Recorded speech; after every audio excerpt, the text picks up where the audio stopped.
There we go. Hey guys, Tom Utel coming at you today, and we're up at the El Paso Field Show. I've got Craig Moore with me. He works over in Atlanta, Indiana, and we're standing in front of what I think is one of the neatest things I've ever seen in agriculture, honestly.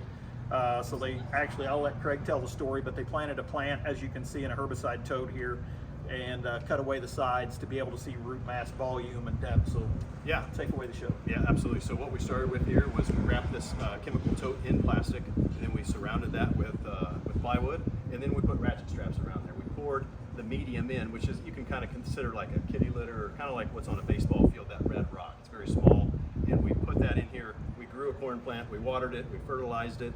We really wanted to understand root structure. We also have these fishing lines in here that kind of help the root, support the root, and show the kind of growth that we had. So what's the goal here? Why are we trying to do this? Well, we want to understand what's going on below the soil line. So we can do an easy evaluation of things that are going on above the soil line. We look at the ear, we look at the plant health, we look at the standability and all those types of things. This is really looking at underneath the soil line, what's going on here. And so when you think about that, you have different root structures here that we're trying to show as well. So you have vertical root structures and you have horizontal root structures. Root mass is really what we're trying to do here in terms of measuring the root mass of particular hybrids here. And why does root mass matter? Well, what matters is root to soil contact. When you have a smaller root mass, and let's say you then would have less soil to root contact, you're going to likely have a higher response to applied fertility. University of Illinois has shown this in terms of a deep banded N, P, and K study where they saw a higher response rate to hybrids with a smaller root system. We've also done some nitrogen testing over the past 5 years. We've been able to see the same thing. The smaller the root system that we had, the higher response to that applied nitrogen that we had. And a lot of that, the reason why we think that is that limited or less soil to root contact. So this is a great demonstration of a hybrid here that really has a more robust root system to it.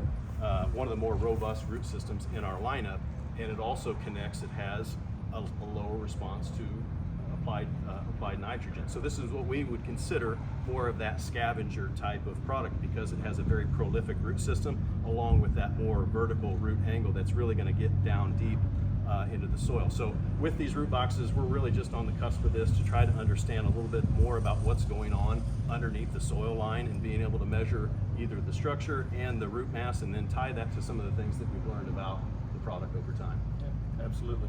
A lot of cool things that we can do with this, but it gives us a sneak peek as to what's going on under the soil, and it gives a totally new look in hybrids that we have never had before. So, and if you come to Technology Day, you're going to see this. So when you see this, you're going to be like we are, talking a lot about it, taking a lot of pictures of it. So we definitely encourage you to come to Technology Day and come check this root box out. It's very well worth the trip. yeah, absolutely. In person is worth a lot more than 1,000 words in the picture. So it's awesome to see. So.